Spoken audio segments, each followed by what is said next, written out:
안녕하세요. 저는 전업주부로 살고 있는 40대 여성입니다. 오늘 사연을 보내게 된 이유는 다름 아닌 저의 손윗동서 때문입니다. 저희 시아버님은 변호사셨고, 큰아주버님도 아버님의 뜻을 따라 변호사의 길을 걷고 계십니다. 저희 남편은 공기업 회사원이어서 아버님이나 큰아주버님에 비해서는 비교적 소박한 편이긴 합니다. 그러나 저는 한 번도 다른 사람과 저희 가족을 비교하면서 이간질하거나 깎아내린 적이 없습니다. 그런데 형님은 돈 잘 버는 남편과 공부 잘하는 아들을 가졌으면서도 언제나 저를 보면 못 잡아먹어서 안달이었고 자신이 가진 것을 과시하려고 했습니다. 최근에서야 알게 됐지만 형님은 많은 것을 숨기고 있었더군요.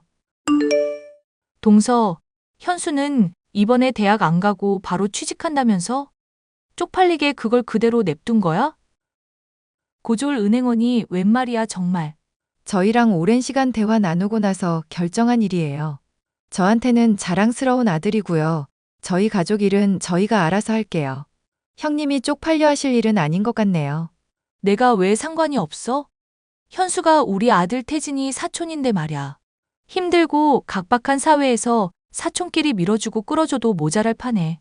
저렇게 고졸로 살아가기로 결정한 게 영 탐탁치 않아서 그래. 걱정하시는 게 뭔지는 알겠는데요. 저희 아들 현수도 본인이 계획하는 큰 그림이 있어서 선택한 거니까요. 형님도 믿고 지켜봐 주세요. 좋은 말로 포장해봤자 다 소용없어. 대가리 나빠서 대학 못 간 거잖아. 안 그래? 형님, 말씀이 너무 지나치신 거 아니에요? 쏘리. 내가 순화해서 말해줄게. 현수가 동서 닮아서 머리가 나빠서 그런 거잖아. 그러는 형님 아들 태진이는요? 그렇게 머리가 좋고 잘나서 재수하기로 한 건가요? 당연하지. 이번에 수능이 제대로 대박이 터졌거든. 1년만 더 하면 서울대는 눈 감고도 가겠더라고. 그래서 재수시키는 거야. 무식해서 대학 못 가는 현수랑은 급이 다르지. 동갑내기 사촌끼리 어쩜 이렇게 인생길이 다른지. 내가 현수라면 억울해서 못 살 것 같은데. 현수가 저렇게 맨날 실실 웃고 다니는 거 보면 애가 성격은 참 좋아.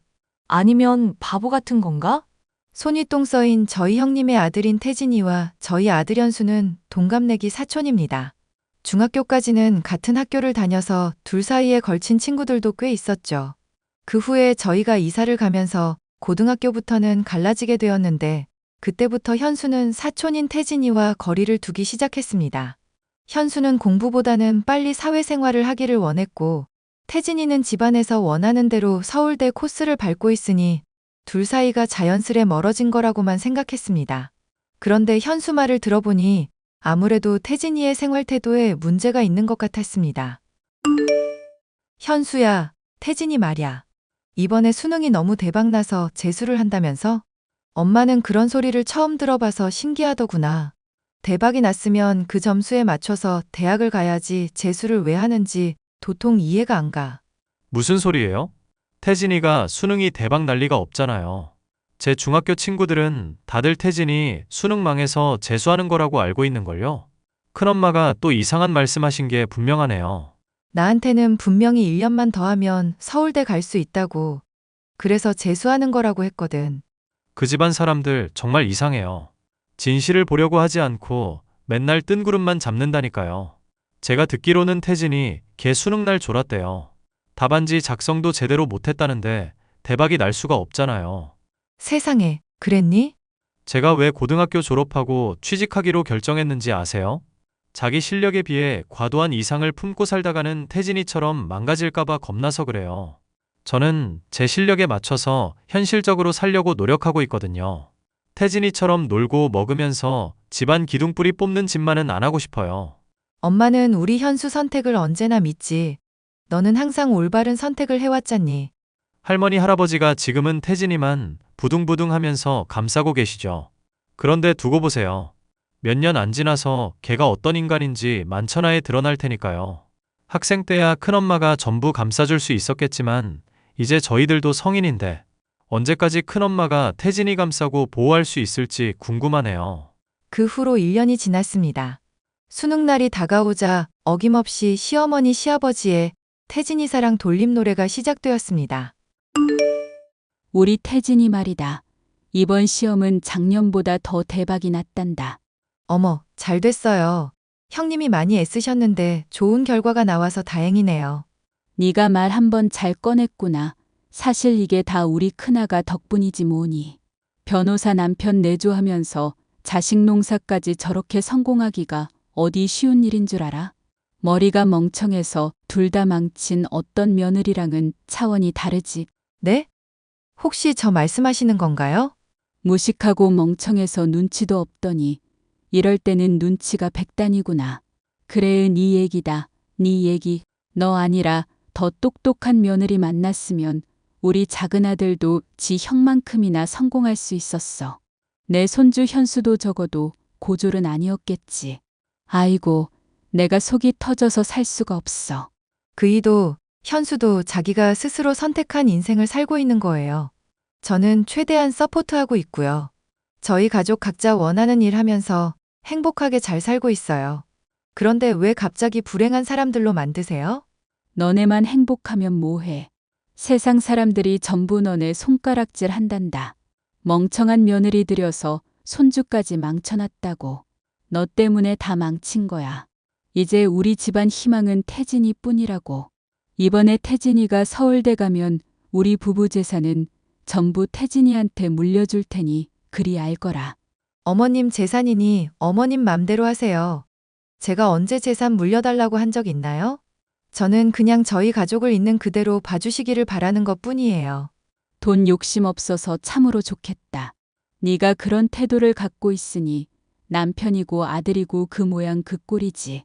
이제는 말하기도 싫다. 나는 태진이네만 보고 살 생각이다.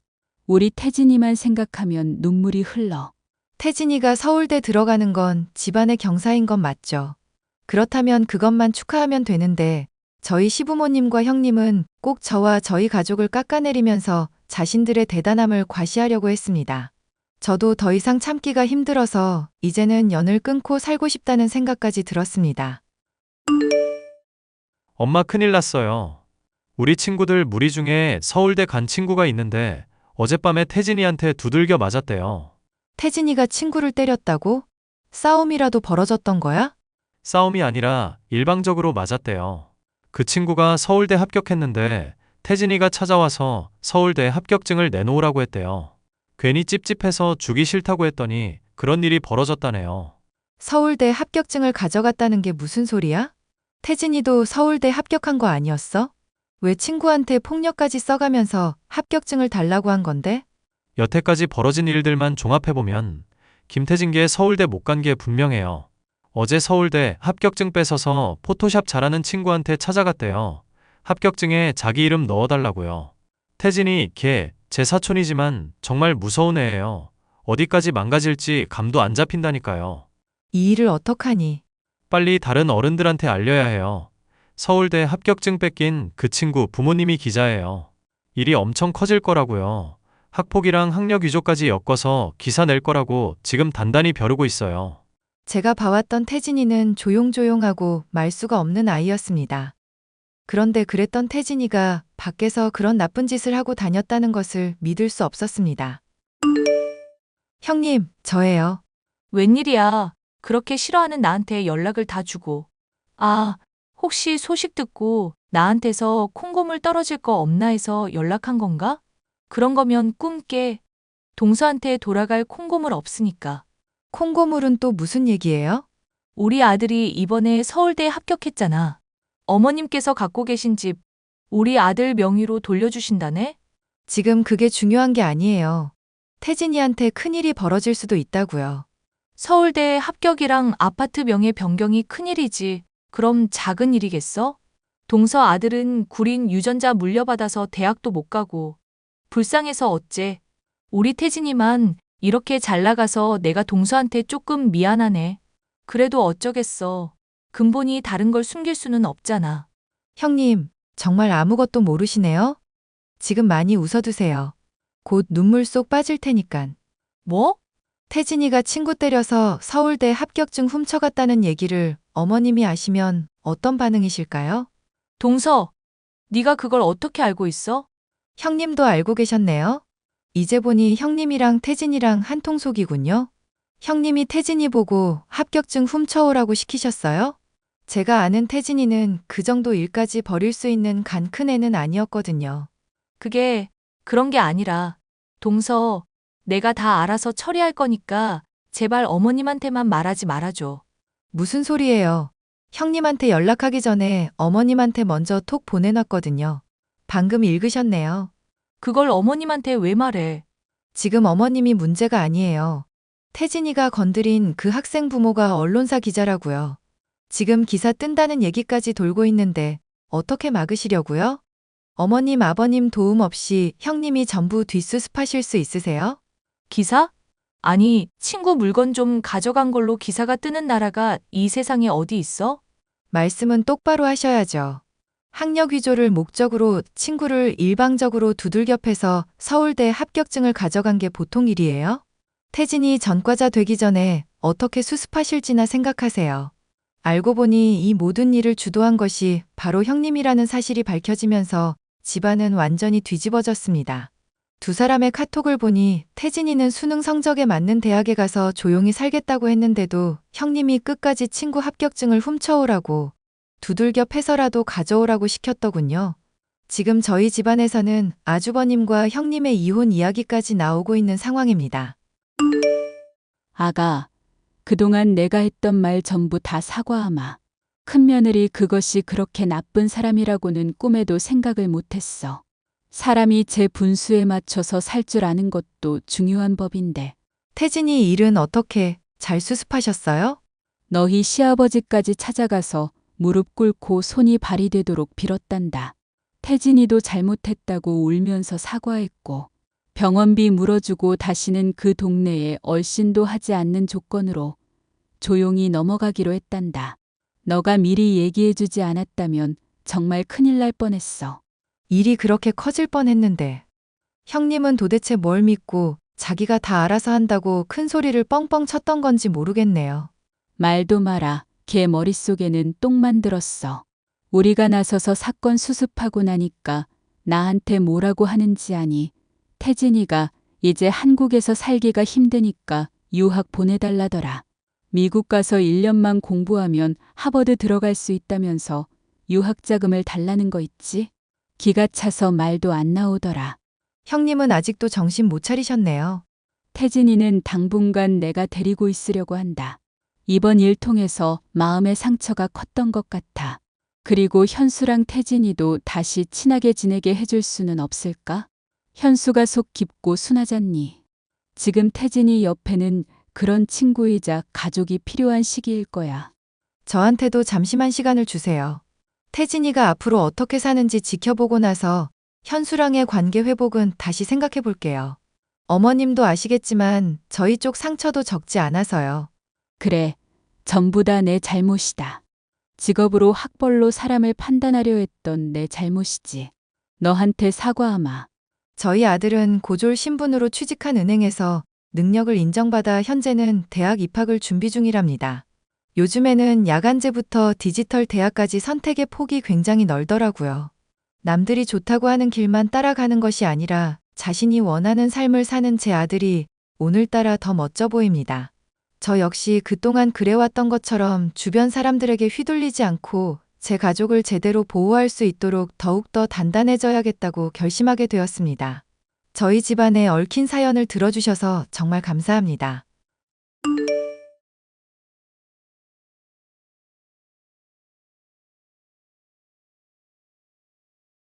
안녕하세요. 경기도 김포에서 친정엄마와 기사식당을 운영하고 있는 30대 중반 여성입니다. 하루에도 수백 명을 상대하다 보니 사람들 사는 이야기 듣는 거 좋아합니다.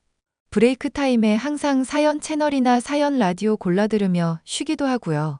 사람들 이야기도 많이 들었으니 파란만장하게 살아온 제 인생 이야기도 들려드리면 어떨까 싶어 사연을 보내게 되었네요. 제 이야기 지금부터 들려드릴 테니 많은 공감 부탁드립니다. 저는 홀어머니 밑에서 자랐고 친정 아버지는 제가 중학교에 올라가던 해 교통사고로 돌아가셨어요. 아버지는 평소 친정 엄마의 속을 많이 썩여왔고 그 중에서도 여자 문제가 제일 심각했죠. 제가 어렸을 때도 바람나 집을 보름씩 비우고 가정을 돌보지 않는 경우가 허다했고요. 그런 상황 속에서 친정 엄마와 저는 서로에게 의지하며 긴 세월을 버텨왔답니다. 저도 제가 처한 현실에 안주하지 않으려고 정말 열심히 공부했어요. 남들과 다른 대학을 가서 좋은 회사에 취직해 평범하게 살다가 연애하고 결혼하는 게 제 꿈이었거든요. 그러다 대학을 졸업하고 대기업 전자제품 공장 생산직으로 근무하게 되었는데 그곳에서 남편을 만났습니다. 몇 개월 지켜보다 성실한 남편의 모습에 반한 저는 먼저 적극적으로 다가갔고 남편도 싫지 않았는지 저에게 고백을 한 것을 계기로 연애를 하게 됐죠. 내가 명수통에서 보낸 예단 목록 봤니? 이제 확인하려고요. 잠시만요, 어머니. 보내주신 게 이게 맞죠? 내가 보낸 지가 언젠데 그걸 이제 본다니? 아무튼 요즘엔 다 그 정도 한다니까 너도 그대로 해오면 될 것 같구나. 따로 꾸민비 안 받을 테니까 꼼꼼하게 잘 챙겨오고. 아니, 이건 그래도 너무 과한데요? 어머니 모피코트는 그렇다 치는데 어머니가 명품 가방이 왜 이렇게 많이 필요하세요? 이불이나 이런 것도 아니고. 왜긴 내 나이 되면 그런 거라도 과시해야지. 멀쩡하게 자식 시집 장가 다 보내놨으면 여생 편하게 살다 가는 게 부모 도리 아니겠냐. 명품 가방이 좀 그러면 금반지나 금 목걸이로 줘. 일단 저 혼자 생각할 문제가 아닌 것 같아요. 너무 과한 것 같기도 하고요. 과하긴 뭐가 과해? 내 귀한 아들 훌륭하게 키워준 값인데. 너희들도 자식 낳아봐라. 내 심정 이해할 거다. 이해는 무슨 이해요? 어머니, 이거 다시 검토해 주세요. 생전 접해보지도 않으신 명품도 과하고 정작 필요한 건 목록에서 아예 다 빼버리시고. 정말 너무하세요. 야, 너 사람 참 웃기게 만든다? 내가 과한 거 바랬니? 내 친구들도 그렇고 복덕방 김씨도 이 정도는 받았단다. 현실적으로 가능하다 생각하세요? 현금 해단도 별도로 해야 하고 죄다 어머니 치장할 것들이잖아요. 아무튼 해오라는 대로 해와. 무슨 말이 이렇게 많니? 암튼 그런 줄 알고 있으마. 자기야, 어머니가 주신 예단 목록 봤어? 나한테 연락 오셔서는 이거 그대로 해오라시는데? 정말 너무하신 거 아니야? 내가 자세히 안 봐서 모르겠네. 잠시만. 볼 것도 없어. 죄다 명품의 금덩이에. 아니 자신 치장하는 게 무슨 예단이야? 그러려면 따로 꾸민비를 달라는 게 맞는 거지. 현금 예단을 1억씩이나 달라는 사람이 어딨어? 그리고 당신 나랑 최대한 간단하게 하자며. 근데 어머님은 전혀 그런 눈치가 아니시던데? 아, 엄마가 뭔가 착각했나 봐. 내가 다시 말해볼게. 이건 내가 생각해도 과해. 당신이 잘 말씀드려봐. 복덕방 이 씨인지 김 씨인지 들먹거리면서 굳이 자기도 저렇게 받아야겠다는데 난 저거 납득이 안 가거든. 자기가 많이 속상했겠다. 일단 나 일 중이니까 내가 끝나고 연락할게. 결혼 준비를 하면서 저와 남편은 참 많이도 싸웠습니다. 중간에서 이리 치이고 저리 치였을 남편 생각하면 안타깝지만 시어머니가 상식 밖의 행동을 하셨어서 제가 조금이라도 수구리는 눈치를 보이면 득달같이 달려들어 뭐라도 더 뜯어내려고 하셨죠. 특히 예단 문제에 아주 민감하셨습니다. 혼수도 그렇고요. 어찌나 최고급 명품을 찬양하던지 정말 진절머리가 날 정도였어요. 결혼하면서 제일 중요한 건 저와 남편인데 왜들 주변에서 이래라 저래라 말들이 많은지 이해가 가질 않았습니다. 그런 부류의 사람들의 시어머니도 포함되어 있었죠. 너무나도 당당하게 과도한 예단을 요구했고 그로 인해 파혼을 선언할 정도로 조금 심하게 다투기도 했답니다. 웃긴 건 남편도 제 편을 들어주는 척하면서 결국 시어머니를 옹호했다는 거였죠. 예단은 아직이니? 미리미리 준비해야 하는 거 몰라? 어머니, 아무리 생각해도 과하다니까요. 제가 저번에 말씀드린 대로 조금 수정해서 다시 보내주세요. 이대로는 너무 과해서 안 돼요. 아니 얘가 진짜 너 정말 이럴 거야? 우리 아들이랑 결혼하기 싫어? 당신, 어머니한테 말씀 안 드렸어? 그게 나도 잘 모르겠어. 굳이 예단을 다 따져가면서 해야 해? 그럼 따질 건 따져야지. 아니, 어머니 죄송하지만 생각해보세요. 제가 재벌집도 아니고 대충 상황 아시면서 어떻게 그렇게 많이 해오냐고요. 밍크 코트? 다이아 반지? 어머니가 그런 걸 하기나 하세요? 어머, 너 지금 나 무시하냐? 내가 아무리 동네 아줌마처럼 편하게 하고 다닌다지만 너까지 그렇게 생각하면 안 되지. 우리 아들이랑 결혼하면서 이 정도는 각오한 거 아니야? 아, 그런 의미시라면 제가 단단히 착각했네요. 지금 자식 팔아 장사하시는 것도 아니고 예단으로서 가치를 매기기엔 지나치게 어머니 위주예요. 참나, 그렇게 안 입고 오면 그냥 이 결혼하지 마라. 자기야, 그냥 엄마가 해달라는 대로 해주면 안 돼? 못 해올 형편도 아니고. 그냥 큰 소리 내지 말고 해와주라. 와, 어이가 없네. 해도 해도 정도 것이지. 이건 너무하잖아. 너 중간 역할 잘하지도 못할 거면 끼지나 말던가. 저는 아무래도 이 결혼 못하겠네요. 예단 빵빵하게 잘해주는 부자 며느리 들이세요. 엄마, 나 미치겠어, 진짜. 왜? 무슨 일 있어? 아니, 어머니가 예단 목록 보내주신 거. 누가 보면 재벌집이 결혼하는 줄 알겠다니까? 받을 거 다 받아놓고 현금 예단도 다 따로 해오라 그러고. 1억이 뉘 집게 이름도 아니고 도대체 왜 그러시나 몰라. 하나밖에 없는 아들 장가 보내려니 이것저것 드는 생각이 많으시겠지. 표현의 방식이 조금 다르다 생각하면 안 될까? 달라도 너무 달라. 어쩜 돈을 그렇게 밝히시는지. 이거 자식 팔아 장사 미천 챙기는 거 아니냐고. 짜증나 진짜. 진정하고 마음 좀 가라앉혀. 원래 결혼이라는 게 다 그런 거란다. 그냥 원하는 대로 해드려. 그래야 나중에 너 할 말 생긴다? 결국 시어머니는 현금 예단만 7천만 원 받기로 했습니다. 결혼하면서 저희한테 보태주신 것도 없는 마당에 현금 예단을 7천만 원씩이나 드리는 게 참 아이러니했지만 뭐 어쩌겠습니까? 당시엔 남편을 사랑했고 모든 게 결혼을 하기 위한 과정이겠거니 생각했으니까요. 아무튼 우여곡절 끝에 결혼식을 올렸지만 결혼 후에 더 큰 문제를 알아버렸습니다. 결혼하고 보니 남편은 아주 대단한 마마보이였고 굳이 말해야 하나 싶은 문제까지 모두 시어머니와 공유했거든요. 남편은 좋게 말하면 세상 모르게 순수한 거고 속된 말로 자기 앞뒤 분간 못하는 머저리 같은 놈이었죠. 그 중에서 제일 문제였던 건 생각 없이 내뱉은 농담에 듣는 사람이 기분 나빠할 수 있는 문제임에도 불구하고 그런 걸 인지하지 못했어요. 한두 살 먹은 어린애도 아니고 고쳐지겠거니 했지만 그때뿐이었고 나아질 기미가 보이지 않았답니다.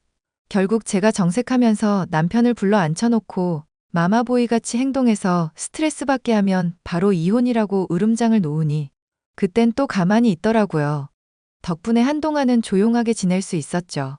결혼하면서 홀어머니 밑에서 자랐다고 무시받을까봐 친정엄마는 으리으리할 정도로 혼수와 예단을 챙겨주셨습니다.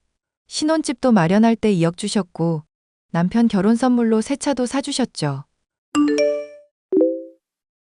와, 장모님 이게 정말 제 차예요? 마음에 드나? 내가 직접 전해주면 좋은데 면허도 없고 차를 못 끌어. 내가 선물 느낌 나게 리본도 달아달라 했는데 예쁘게 잘 전달됐구먼. 장모님 차 고르시느라 애쓰셨네요. 그래도 이왕 사주시는 거 외제차로 사주시지. 야, 그냥 얌전히 타고 다녀. 이 상황에 뭔 외제차야? 새 차 사준 것도 감지덕지 해야지. 내버려둬라. 얼마나 기분 좋으면 저러겠어? 내가 차에 대해서 잘 몰라서 그런 거니까 나중에 점검받고 그러게. 솔직히 이 가격에 이 옵션이면 BMW에서 이 정도 살 수 있어요.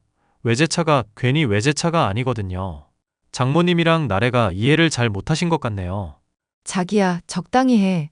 엄마가 자기 생각해서 해준 건데 그냥 감사하다는 말 한마디만 하면 되는 거 가지고. 이따 집에 가서 보자 넌. 아휴, 내 승질머리도 알아줘야 해. 최서방이 얼마나 좋으면 그러겠니.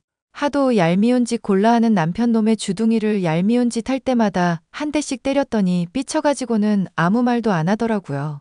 자기가 필요할 때만 저한테 말 걸고 아부하는 시기였습니다. 그렇게 조금의 시간이 흘러 친정엄마가 모처럼 시간이 남는다며 우리 부부가 먹을 반찬을 잔뜩 해다 주셨어요. 갑자기 시어머니도 신혼집에 놀러 왔길래 다 같이 저녁을 차려서 같이 먹었는데 음식을 하나하나 평가하시더라고요. 듣는 제가 다 기분이 나빴지만 사람마다 기준이 다를 수 있겠다 생각하고 그러려니 하고 넘겼습니다. 친정엄마도 뭐라 안 하는데 제가 나서버리면 난처한 입장이 될 수도 있기 때문이었죠. 하지만 그뿐이 아니었습니다. 며칠 뒤 시어머니가 연락이 오셔서는 남편 밥도 제대로 안 해 먹인다며 온갖 구박을 하셨거든요. 얘, 이 반찬들 다 뭐니? 엄마가 저희 먹으라고 해다 주셨어요. 저번에 쉬는 날에 갖다 주신 거예요. 왜요?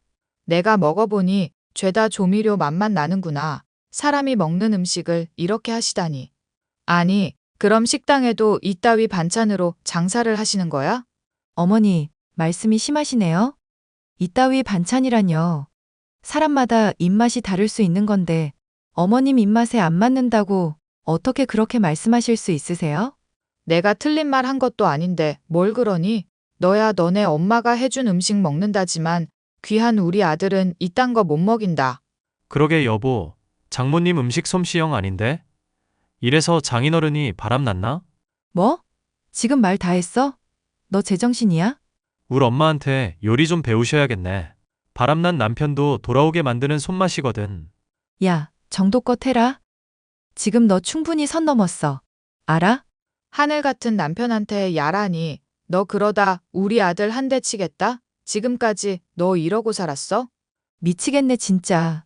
어머니, 말은 바로 하세요. 아무리 맛이 없고 자기 스타일이 아니어도 그냥 그러려니 하고 지나갈 수 있는 문제인데 꼭 이렇게 걸고 넘어가서 이사달이 나게 만드세요? 왜 그렇게 저희 친정 못 잡아먹어서 안달인데요? 우리 아들이 틀린 말 했어? 너희 친아빠가 바람나서 집 나간 이유를 알겠네. 예로부터 여자가 집안 살림만 잘해도 남자가 집에 들어온다고 했어. 네가 그 모양이니까 안 사도는 안 봐도 알겠다. 신경질만 내지 말고 우리 엄마한테 음식 비법 전수받아. 혹시 알아? 장모님 식당도 더 잘 될지? 그 입 안 닥쳐? 왜 자꾸 우리 엄마를 걸고 넘어지는 거야? 해도 너무하네. 난 이렇게는 못 살아. 우리 이혼하자. 나 짐 싸서 친정 갈 거니까 그렇게 알아. 그리고 우리 신혼집 당장 부동산에 내놓을 거야. 네 돈 들어간 거 없으니까 아쉬운 거 없겠지? 니네 엄마 평생 끼고 살면서 맛있는 거 많이 얻어먹어라. 저는 남편에게 쏴붙이고는 그 길로 친정으로 와버렸어요. 그러고는 친정엄마에게 그동안 있었던 모든 사실을 말씀드렸고 남편과 이혼하겠다고 했습니다. 그런데 생각보다 친정엄마는 의연하셨어요. 노발대발하실 줄 알았는데 그런 집안이랑 더 이상 엮이지 않아도 된다며 너무 좋아하셨거든요. 이왕 이렇게 된 거 서로 같이 살 마음 없으니 쿨하게 갈라서라고 하셨죠. 요즘엔 이혼이 흠도 아니라며 되려 제가 기라도 죽을까봐 손을 꼭 잡아주시며 용기를 북돋아 주셨습니다. 날이 밝자마자 변호사를 선임해 이혼 소송을 진행했어요. 손쉽게 이혼해주지 않을 거라는 건 진작에 알았으니까요. 이혼 소송에 들어가니 생각보다 시간이 오래 걸렸습니다. 재산 분할할 것도 없었는데 남편이 저에게 위자료를 달라고 소송을 걸었거든요. 하지만 소송은 저한테 유리하게 흘러갔습니다. 남편이 가정에 기여한 기여도도 작고 시어머니로 인한 결혼 스트레스도 이혼 사유가 될 수 있다더군요. 더군다나 저희 친정엄마까지 모욕했으니 이혼 사유로는 더할 나위 없었죠. 당신 정말 이럴 거야? 이대로 나랑 끝내겠다고? 응, 내가 한 말 뭘로 들었어? 난 너랑 같이 살 생각 없어. 인생 100세 시대인데 앞으로 70년 넘게 너랑 살라고? 난 못하지. 그럼 진짜 이혼하자는 거야? 나랑 장난해? 내가 가짜로 이혼하자고 소송까지 하겠어? 더 이상은 지긋지긋해서 못 살겠으니까 이혼해. 위자료도 안 받겠다며. 정말 나랑 끝인 거야? 사람 참 답답하네. 그래. 너 돈 없는 거 아니까 안 받는다고. 그러니까 너네 잘난 엄마랑 지지고 볶고 아주 행복하게 살라니까? 나 아직 당신 사랑하는데 무슨 소리야. 제발 이러지 말고 생각 좀 고쳐먹어. 뭔 생각을 고쳐먹냐? 네가 내 입장에서 한 번이라도 생각해 본 적 있어? 적어도 그랬으면 이혼까지는 안 했지. 마마보이에다가 세상에서 네가 제일 찌질해. 내가 엄마한테 잘 말해볼게. 그러니까 제발 이혼하지 말자. 아니 소송까지 하고 법원까지 온마당에 뭔 개소리야. 너도 나한테 위자료 달라고 소송 걸었잖아. 뭐 견줄 것도 없었지만. 내가 잘못했어. 그러니까 제발. 응? 됐고, 너네 엄마 끼고 살면서 맛있는 거 많이 얻어먹으면서 살아. 난 너랑 더 이상 할 이야기 없어. 앞으로 한 번만 더 연락하면 가만 안 둬. 너네 엄마 비위 맞춰주는 좋은 여자 만나길 바랄게. 그렇게 이혼 판결이 났고 모든 관계가 정리되었습니다. 하지만 이혼을 했는데도 불구하고 남편이 끈질기게 달라붙어서 한동안은 고생했어요. 친정엄마가 운영하는 식당에도 찾아오고 친정집에도 매일 같이 찾아오며 울고불고 매달리는데 정말 짜증났습니다. 결국 저는 남편에게 접근금지 명령과 통신제한까지 걸어버렸어요.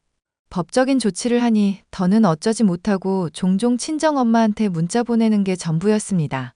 물론 그마저도 차단시켜버렸죠. 저는 친정엄마와 같이 식당 운영을 하면서 차근차근 일을 배워나갔습니다.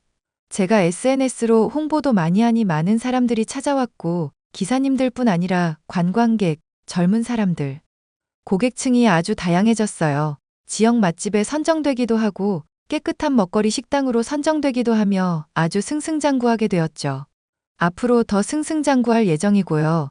저도 열심히 일 배워서 식당 물려받기로 했습니다. 그리고 이혼을 경험한 뒤로는 남자라면 아주 치가 떨려요.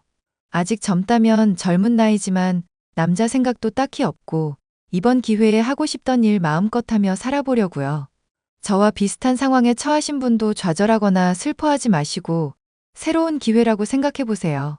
내 인생의 주인공은 언제나 자신뿐이니 오롯이 저만을 위한 인생을 살아가 보려고 노력하신다면 정말 상상 그 이상으로 멋진 나날이 계속 될 겁니다.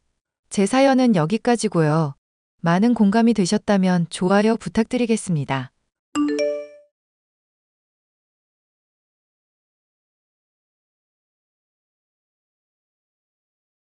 안녕하세요.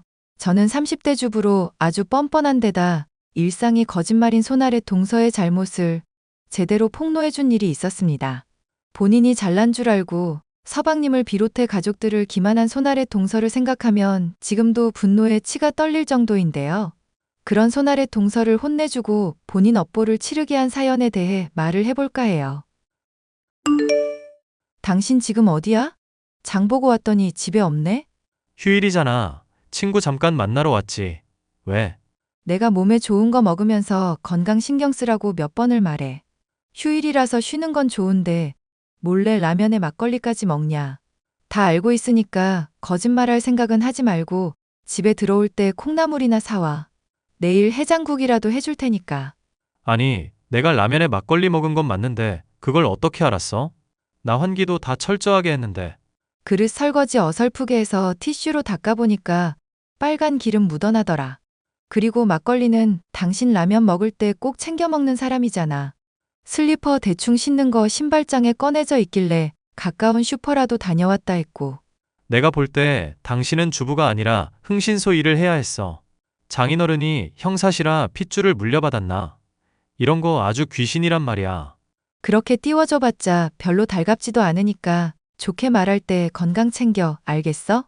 어이구, 여부가 있겠습니까, 마님. 그래도 내가 진우보다는 훨씬 슬림하고 건강하잖아. 서방님이야 애당초 요리사니까 많이 먹을 수밖에 없는 직업이고 다른 사람이랑 비교할 거면 나도 똑같이 해? 아이고, 무서워서 뭔 말을 못하겠네. 진우 이제 결혼했는데 손아래 통서 막 쥐잡듯 잡는 거 아니야? 내가 뭐 아무한테나 잔소리 하나. 그럴 만한 사람한테 하는 거지. 괜히 나 나쁜 사람 만들지 말자. 아빠를 따라서 경찰 쪽 일을 하고 싶었던 저는 회사원인 남편과 결혼을 하고 나서는 좋은 주부가 되기로 진로를 틀었습니다. 주변 사람들로부터 촉 좋다는 얘기를 듣던 저였지만 주부가 되고부터는 남편의 사소한 거짓말을 파악하는 정도가 전부였는데요. 남편의 동생인 서방님이 결혼하고부터 손아래 동서가 생기고 나서는 좋은 촉이 자연히 늘어나게 되었습니다. 형님, 제가 오늘 집에 돌아가 봐야 하는데 고속버스 예약 시간이 조금 촉박하네요. 죄송하지만 점심같이 식사하기로 한 건 힘들 것 같아서 먼저 돌아가 봐야 할 것 같아요. 그이가 대신해서 자리 비우는 거로 좀 사정 봐주시면 안 될까요? 동서가 일정 안 되면야 당연히 가야 하는 건데 버스 시간이 어떻게 되는데? 아마 한 1시 30분이나 40분쯤이었던 걸로 기억하는데요. 왜요? 시간을 왜 애매하게 말해? 가서 표 끄는 거 아냐? 아, 인터넷으로 예매를 해서 표 끄는 시간 확인을 하기가 애매해서요. 왜 시간 궁금해 하시는지 말씀을 해주시면 좋을 것 같은데. 어머님이 고춧가루 좋은 데서 건져왔다고 전해주라고 했던 거 생각나서. 동서 안 급하면 그거 전해주기라도 하려고 그랬지. 괜찮아요. 이번만 들릴 것도 아니고 어머님 뵈려고 자주 올 건데요. 정 그러시면 그이한테 또 부탁해도 될 일이고요. 동서 말이 맞긴 하는데 하나 궁금한 것 좀 물어볼게. 예매한 시간이 1시 30분쯤이라고 그러던데 거기 오늘 같은 날에는 보통 3시 이후에야 버스가 운행됐던 것 같거든? 그럼 충분히 같이 식사하고 갈 시간 되지 않을까? 3시나 1시 30분이나 뭐 큰 차이가 있나요? 1시간 30분이면 식사를 3번은 먹을 시간이니까 하는 말이지. 가족 모일 때마다 바쁘다 자꾸 그러는데 이번에는 그냥 자리 지키는 거 어떨까? 솔직히 동서가 이런저런 핑계대고 일찍 빠지려는 거 눈에 훤히 보이는데 이젠 한 소리 해야겠다 싶어서. 아니, 형님. 제가 지금 그럼 거짓말이라도 한다는 거예요? 저 버스 예약해둔 거 맞고 일찍 타고 가는 것도 맞아요. 운행 시간 같은 것도 버스 회사 방침 따라 달라질 수 있는 거지. 그게 전철처럼 정해진 것도 아니고. 그럼 동서 버스 타고 가는 곳 전화해서 한번 물어볼까? 시간 언제인지 확인하고 여유되면 식사하고 갈래? 이미 그이한테 말 전해놔서 어머님, 아버님도 다 아실 텐데 저 거짓말쟁이 만드시게요? 사람이 착각했을 수도 있고 제가 원래 또 이런 건 흐지부지한 편인 거 아시잖아요. 동서가 대학 연극영화과 나왔다고 그랬나? 거기 분위기가 선후배 간 서열 철저히 따지는 거로 아는데 가족들한테도 학교 다닐 때만큼의 절반 정도만 하자. 나도 빡빡한 사람 아니고 어머님도 몸이 안 좋아서 짜증이 좀 있다 뿐이지 잘 챙겨주시고 좋은 분이야. 같이 자리하기 불편하다고 자꾸 빼고 그러면 나중에는 더 힘들어진다? 그럼 그렇게 말씀을 하시면 되지. 제가 연극 영화과 나온 건 왜 거론하세요? 설마 제가 가족들한테 연기라도 하고 거짓말한다. 이 말씀 하고 싶으신 거 아니죠? 왜 아니겠어. 딱 그 얘기야. 그러니까 앞으로 신경 좀 써달라고. 가족들끼리 모일 때라든가 김장을 하는 등 힘든 일이 있을 때마다 사소한 거짓말을 하며 빠져드는 손아래 동서의 모습을 가족들은 이해해줬지만 저는 참고 넘기기가 어려웠습니다. 빤히 보이는 거짓말을 지적해도 매번 같은 잘못을 저지르는 손아래 동서의 모습에 한숨이 나올 때가 많았는데요.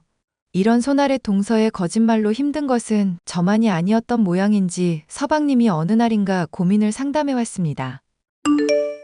형수, 제가 형한테는 이런 말 해봤는데도 소용이 없어서 얘기를 드리는 건데요. 아무래도 집사람이 저 몰래 바람을 피우는 것 같아요. 동서가 바람을 피우는 것 같다고요? 서방님이 그렇게 생각하시는 이유를 여쭤봐도 될까요? 확실한 건 없어서 아직은 잘 모르겠어요. 뭔가 이상하다 싶었던 거 사소한 거라도 말씀해 주세요. 그런 게 또 단서가 되는 경우가 있으니까요. 가령 핸드폰 같은 거 제가 궁금해서 뭐 하나 보려고 하면 신경질 내더라고요. 사귈 때는 재미있는 거 있으면 먼저 보여주던 사람인데 그러는 게 이상해서요. 또 저랑 같이 본 영화 아닌데 착각하는 때도 있었고요. 그래요? 확실히 그것만으로 단정 짓기는 모호하기는 한데요. 솔직히 가족들끼리 모일 때도 저 남겨두고 맨날 먼저 빠져나가는 것도 이상하지 않습니까? 말로야 엄마 잔소리가 힘들어서 그렇다는데 엄마 없을 때도 내빼는 것도 한두 번이 아니고요. 동서가 좀 자주 빠지긴 했죠. 형수, 제가 지금 의처증인 건 아니겠죠? 저 요즘 일도 안 잡혀서 요리하다가 실수하고 손가락까지 칼에 베이고 아주 난리가 납니다. 밤새도록 일하고 늦을 때면 집에서 다른 놈이랑 놀아놨었으려나 싶고 오만 생각이 다 들어요. 별일 아닐 수도 있으니까 우선 진정부터 하시고요. 만약 진짜라는 거 밝혀지면 어떡할지부터 생각을 하시는 게 좋을 것 같아요. 아직은 애도 없으니까 이혼을 하든지 해야 하지 않겠습니까? 그래서 말인데 형수가 좀 도와주시면 안 될까요? 촉도 좋으시니까 이런 일도 잘하실 것 같아서. 평범한 주부로서 내키지 않는 기분이었지만 손아래 동서가 평소 마음에 들지 않았었던 것과 서방님의 간곡한 호소에 마지못해 수락하게 됐습니다. 그리고 얼마 지나지 않아서 저는 손아래 동서가 불륜을 저지르고 있다는 증거를 두 눈으로 똑똑히 볼 수 있었습니다. 친근해 보이는 다른 남자와 팔짱을 끼고 모텔에 들어가는 모습이었고 전 서방님에게 힘든 진실을 전달드려야만 했죠. 서방님, 말씀하셨던 것처럼 동서가 바람 피운 건 확실하네요. 일 나가신 동안 몰래 따라가 봤더니 모텔에 갔더라고요. 감사합니다, 형수. 덕분에 미련 없이 이혼할 수 있을 것 같네요. 많이 힘드실 것 같은데 정말 괜찮으세요? 괜찮다고 하면 거짓말이겠지만 그래도 속은 후련해졌어요. 일단 왜 그랬는지 얘기부터 들어보고 그 다음에 이혼 도장 찍으려고요. 가족들한테는 알리지 않아도 괜찮겠어요? 서방님이 알아서 잘하시겠지만 아무래도 걱정이 돼서요. 죄송한 부탁입니다만 형 비롯해서 가족들한테는 당분간만 비밀로 해주시면 안 될까요? 일단 얘기를 들어봐야 확실한 판단이 설 것 같아서요. 이런 일은 원래 끌면 끌수록 더 힘들어지기만 할 뿐이에요. 가족들에게 얘기하고 이혼을 하든지 하시는 게 좋을 것 같은데요. 서방님은 결국 저의 의사를 따라 가족들에게 손아래 동서의 불륜 사실을 털어놓았습니다. 양가 집안은 난리가 났고 당연히 손아래 동서는 이혼을 당할 거로 생각했죠. 하지만 손아래 동서가 가족들에게 눈물로 호소하고 반성을 하는 모습을 보인 덕분인지 서방님을 비롯해 그 누구도 이혼에 찬성하는 사람은 없었습니다. 저는 손아래 동서의 호소가 연기라는 게 훤히 보였기 때문에 언제고 이런 일이 재발할 거로 생각했고 두 사람이 이혼을 해야만 한다. 계속 주장했습니다. 여보, 이런 이야기 하기가 좀 미안하기는 한데 진우가 많이 힘들어해서. 설마 동서랑 이혼하라는 거 그만 말하라는 거 아니지? 왜 아니겠어? 가족들 모일 때마다 자꾸 그 얘기 꺼내니까 분위기도 안 좋아지잖아. 그게 얼마나 여우 같은 년인지 다들 몰라서 그래. 다신 바람 안 피우겠다면서 눈물까지 흘리는 거 다 거짓말 같더만. 보나마나 이혼하면 위자료 물어줄 거 걱정해. 그 유부남이라던 상간남 쪽 걱정돼서 매달리는 거 아냐. 매일 핸드폰도 확인받고 어디 갈 때마다 꼬박꼬박 확인받고 그런다던데 당분간은 그냥 지켜보는 게 어떨까? 핸드폰 확인받는 거야 기록 같은 거 지우면 그만이지. 어디 갈 때마다 확인받는다고 쳐도 눈앞에서 감시하는 거 아닌 이상 모를 일이고. 말을 하다 보니까 더 불안해지는데 그냥 내가 붙어 다닐까? 진우도 알고 있는데 그냥 마음 정리할 시간이 필요한 것뿐이야. 그리고 안 그럴 거라고 하는데 한 번은 기회를 줘야 하지 않겠어? 다들 순진에 빠져서 약한 소리나 하고 말이야. 그거 내가 밀착 마크 할 테니까 맡기기나 해. 남편이나 가족들이나 천성이 착한 사람들이라 무르게 대처한다고밖에 생각이 들지 않았는데요. 애당초 손아래 동서가 10분 단위로 자기의 일정을 사진으로 보고하는 걸 자처했다는 것에서 더욱 그런 생각이 들 수밖에 없었습니다. 방심을 시켰다가 언제고 또 상간남을 만나러 갈 거란 생각을 하고 있었죠. 당장해야 잠잠하지만 언제고 사고를 칠 거라고 예의주시한 지 1년여쯤 지났을 때 몸이 좋지 않아 요양병원에 계시던 시어머니가 임종을 앞둔 문제가 생기게 되었습니다. 동서, 어머님, 지금 아주 편찮으시다는 소식 전해 들었지? 서방님은 지방에 재료 보러 갔다가 지금 올라오고 계신다던데 같이 올래? 아니면 따로 올래? 어머님 아프신데 제가 지체할 수 있나요? 저도 당장 병원 가볼 생각이에요.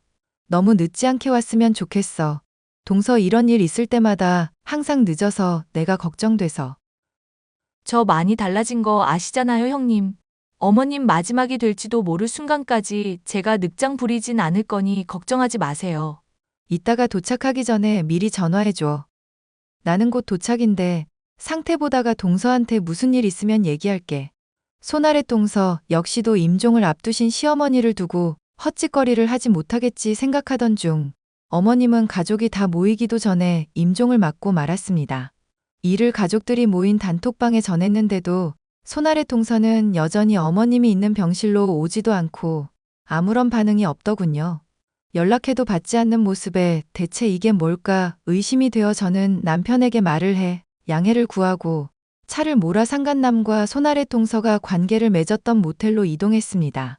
어머님이 돌아가시는 심각한 날, 무슨 핑계를 댈지는 모르겠지만 이런 날이야말로 오히려 불륜을 저지르기 좋다고 생각하는 게 아닐까 하는 기이한 직감 때문이었는데요.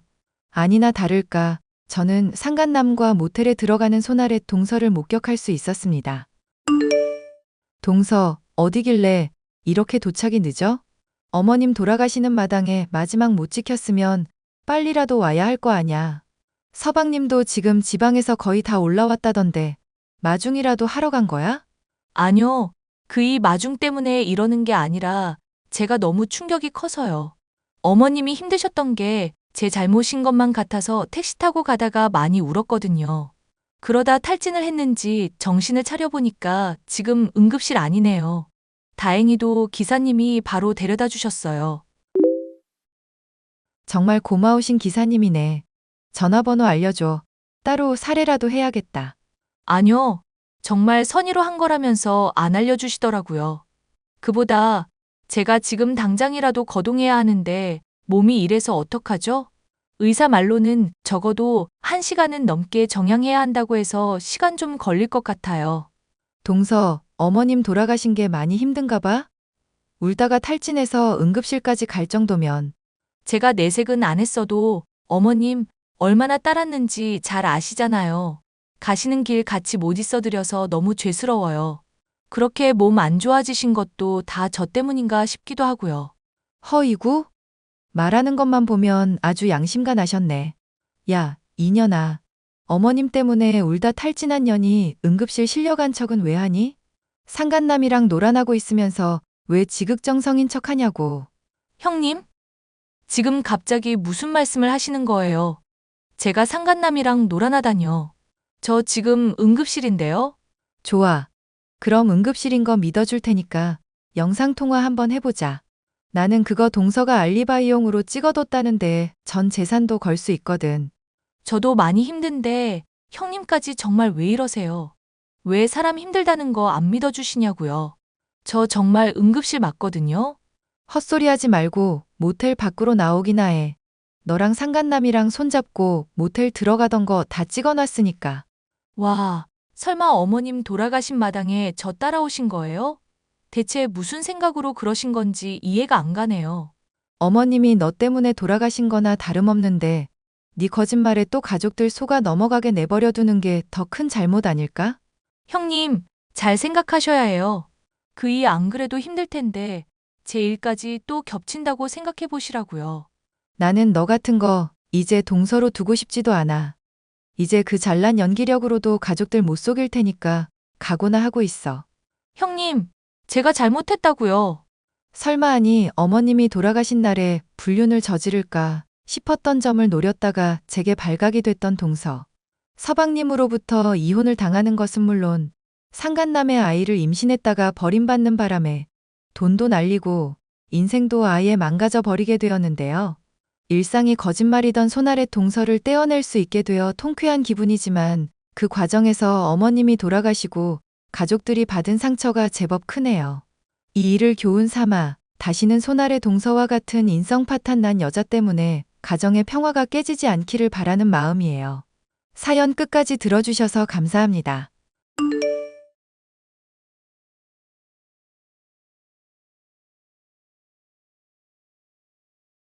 안녕하세요.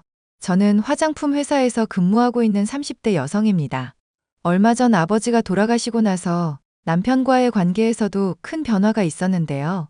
남편의 생각을 도저히 제 상식으로는 이해할 수 없어서 이렇게 사연을 보내게 되었습니다.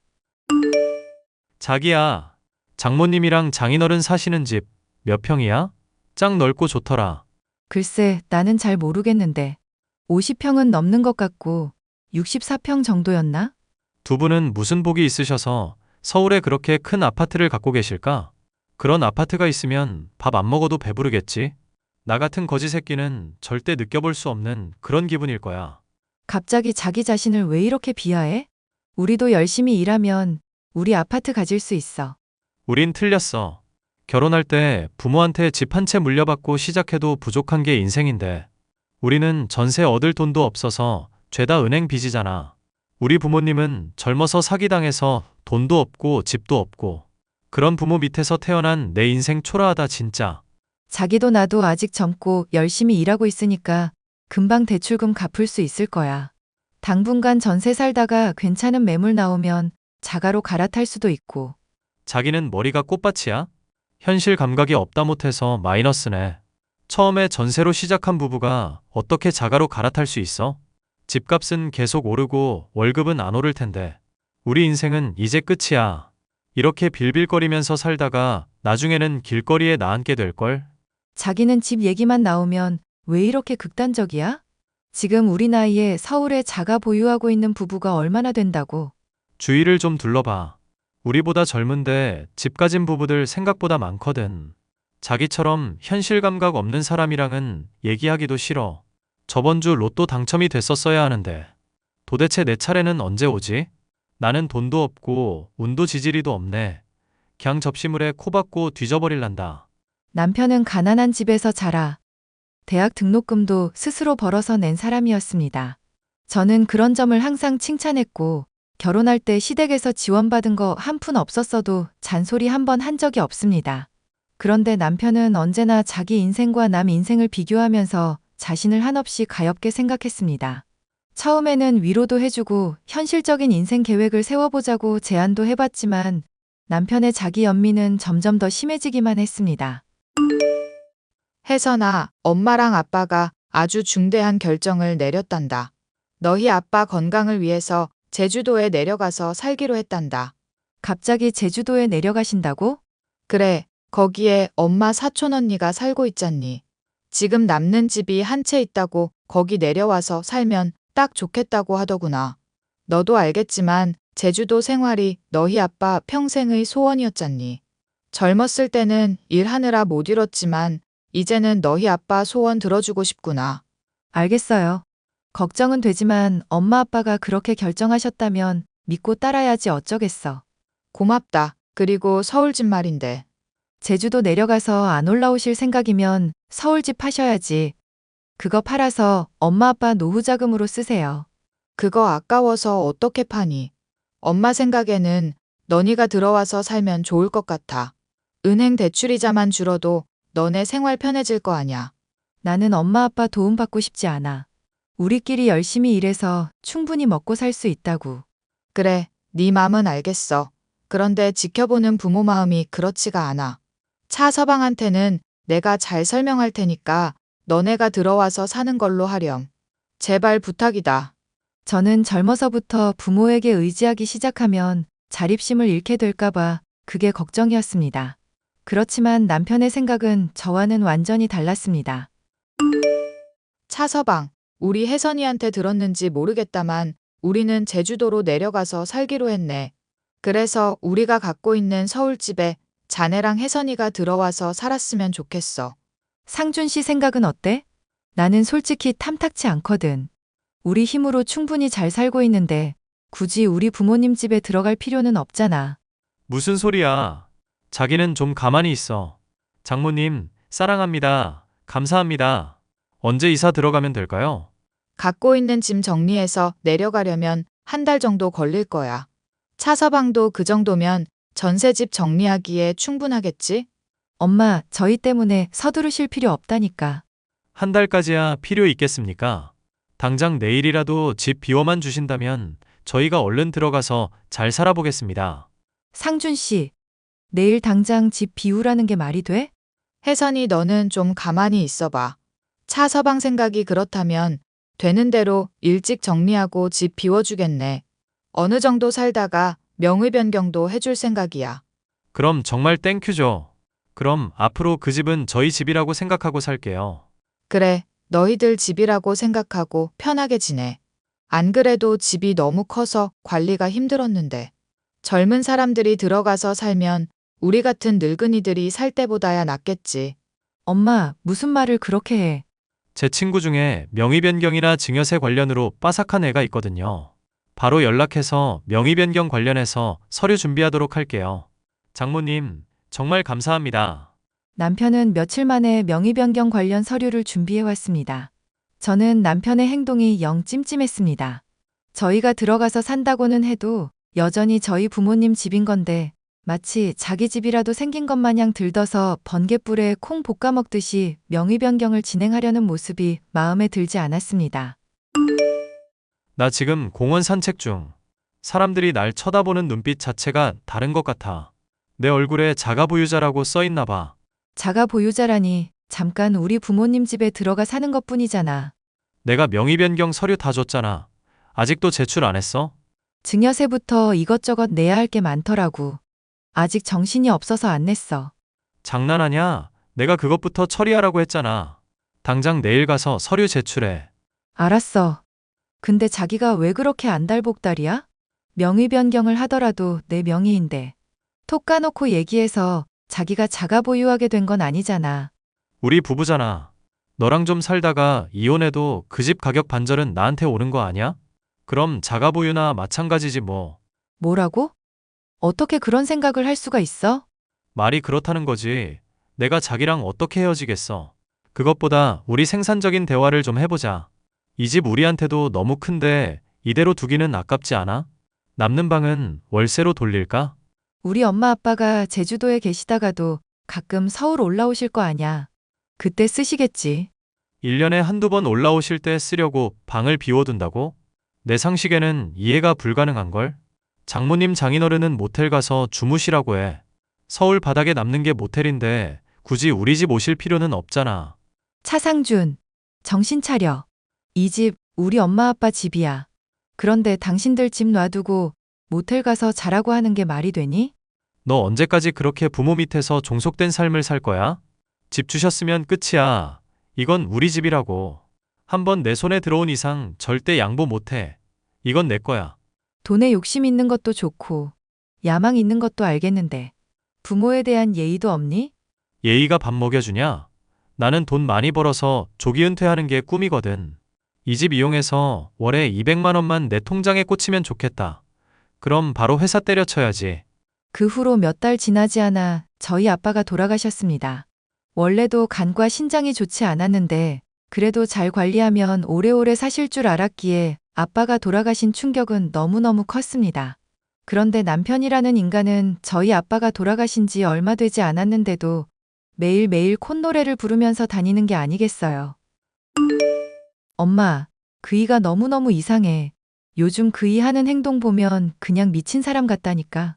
아무리 우리 아빠랑 안 친했어도 그렇지.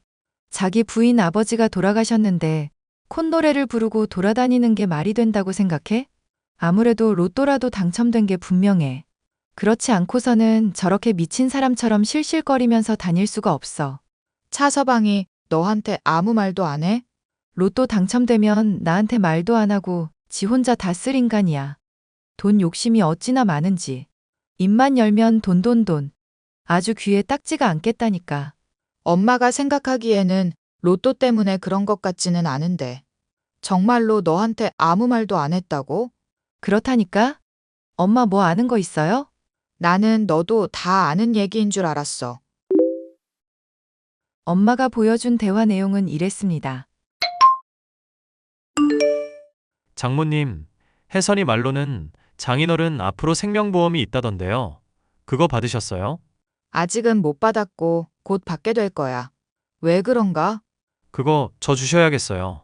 장인어른이 돌아가셨으니 제가 이 집안의 유일한 남자잖아요. 그런 큰 돈은 제가 관리하는 게 맞죠. 날 걱정해주는 건 고맙지만 괜찮네. 젊어서부터 돈 관리는 내가 해왔어서 굳이 차서방한테 맡기지 않아도 괜찮아. 장모님, 이제 장인어른도 안 계신데 노후 어떻게 보내시려고 그러세요? 결국 제가 장모님 노후 책임져야 하잖아요. 그 돈 주시면 제가 장모님 남은 인생 책임져 드릴게요. 그러니까 일종의 관리비 같은 거라고 생각하시고요. 장인어른 생명보험금 저 주세요. 자네가 내 노후를 책임져 준다고? 그렇다니까요. 제가 돈에 환장한 사람도 아니고요. 아무 이유도 없이 장모님한테 돈 달라고 하지는 않아요. 그러니까 내일까지 돈 입금하세요. 아참, 장모님도 생명보험 들어놓으셨어요? 아니, 나는 그런 걸 들어본 적이 없어. 그럼 장모님도 생명보험 하나 드세요. 제 친구 중에 보험하는 애 있거든요. 제가 장모님 연락처 알려드릴게요. 아니, 나는 괜찮아. 장모님도 좀 있으면 저승길 가실 거잖아요. 그때 저희한테 뭐라도 베풀고 가면 기분 좋지 않으시겠어요? 생명보험 하나 드시고요. 수익자 이름에는 제 이름 쓰세요. 혜선이 걔는 777 못해서 돈 관리 제대로 못하거든요. 제가 장인어른이랑 장모님 생명보험금 똑소리 나게 관리할 테니까 저 믿고 맡겨주세요. 엄마, 그래서 아빠 생명보험금을 차서방한테 줬어요? 하도 달라고 성화길래 일부만 보냈어. 그럼 아빠 생명보험금을 자기가 받아놓고 나한테 아무 말도 안 했단 말이야? 정말 어이가 없네. 그 인간 머리가 뭐가 들었는지 모르겠어. 돈 말고는 아무것도 안 보이는 것 같아. 그래도 내 노후를 책임져 준다고 하잖니. 엄마, 설마 그 말을 진짜 믿는 건 아니죠? 나도 눈치가 있는데 어떻게 그 말을 전부 믿겠어. 그래도 완전히 거짓말은 아닐 거라고 생각했지. 아무래도 안 되겠어. 내가 확인해 봐야지. 어쩌려고 그래? 또 싸우려고? 싸워서라도 그 인간 진심을 확인해 봐야지. 저는 곧바로 남편에게 연락해 저희 엄마를 모시고 살자고 얘기해 봤습니다. 남편의 반응이 궁금해 떠본 것이었죠. 상준 씨, 우리 아빠 돌아가시고 나서 엄마 몸도 많이 안 좋고 우리가 모시면 안 될까? 너무 좋지. 집도 횡했는데 잘 됐다. 월세는 200씩만 달라고 해. 그게 무슨 말이야? 우리 엄마한테 월세를 받겠다니? 남의 집에 살 거면 월세를 내야지. 이 집 엄연히 우리 집이고 장모님이 사용할 권리 없거든. 염치 없이 꾸역꾸역 들어와서 사시겠다면 내가 넓은 마음으로 허락은 해줄 수 있어. 그렇지만 월세는 내야지. 그건 당연한 거야. 이거 완전 쓰레기 새끼네? 우리 엄마 집에서 당장 나가 이 새끼야. 뭐? 너랑 나랑 이혼이야. 그러니까 이 집에서 당장 나가. 너 나랑 이혼할 거야? 그럼 위자료로 집값 절반은 내놔. 이거 완전 또라이네. 이 집 아직 명의 변경 안 했고 엄마 거거든? 근데 너한테 위자료를 왜 주냐? 우리 엄마가 너한테 그동안 밀린 월세를 받아도 모자를 파네. 너 아직도 명의 변경 안 했어? 그때 분명히 나한테 한다고 했잖아. 너는 손이랑 발이 장식품이냐? 내 말 한마디만 믿고 등기부 등본 확인도 안 해보냐? 다시 한번 얘기하지만 이 집 우리 엄마 집이야. 너는 여기서 살 권리 따위 없으니까 썩 꺼져. 자기야, 일단 진정하고 화 풀어. 장모님 모시고 싶으면 내가 월세 안 받고 여기 살게 해드릴게. 내가 그것만 갖고 그러는 게 아냐. 네가 우리 아빠 생명보험 가져간 거. 우리 엄마한테 생명보험 들라고 강요하면서 수익자 이름은 네 이름으로 하라고 한 거. 전부 다 알고 하는 소리야. 너라는 인간한테 정내미가 떨어져서 살 수가 없어. 당장 꺼져. 우리 이혼이야. 저는 지금 남편과 이혼 소송을 하고 있습니다. 알고 보니 그 인간은 저 몰래 주식을 하면서 엄청나게 많은 빚을 졌더군요. 맨날 돈 없다는 소리를 입에 달고 살면서 뒤로는 그런 짓을 하고 있을 줄은 꿈에도 몰랐습니다. 저희 엄마는 본인 때문에 제가 이혼하게 됐다면서 죄책감을 느끼고 계시는데요. 이 사연을 통해 결코 엄마 때문이 아니라고 전적으로 그 인간이 잘못한 거라고 말씀드리고 싶습니다. 저의 이야기를 들어주셔서 감사합니다.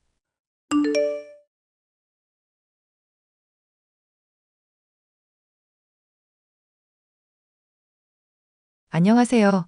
저는 아버지 회사를 물려받기 위해 경영 수업을 받고 있는 30대 여성입니다.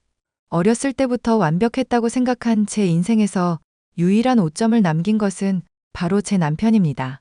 제 남편과 제가 어떻게 만났고 그동안 무슨 일이 있었는지 얘기하고 싶어서 이렇게 사연을 보내게 되었습니다. 오늘 정말 즐거웠어요. 그동안 해외여행 숱하게 다녔어도 한 번도 한국 사람이랑 이렇게 번호 교환한 적이 없었거든요. 한국 와서 따로 연락해서 이렇게 만남 가진 건 지연 씨가 처음이에요. 저도요. 사실 저희 만났던 그 리조트가 한국 사람 거의 안 오는 곳인데 거기서 민석 씨를 만나게 되고 이렇게 인연이 이어지게 되어서 너무 신기하네요. 그 리조트가 가격대가 높아서 사람들이 잘 안 가는 곳이기는 하죠. 저야 워낙 자주 가니까 익숙한 곳이긴 하지만요. 거기 자주 가세요? 여행 좋아하시나 봐요?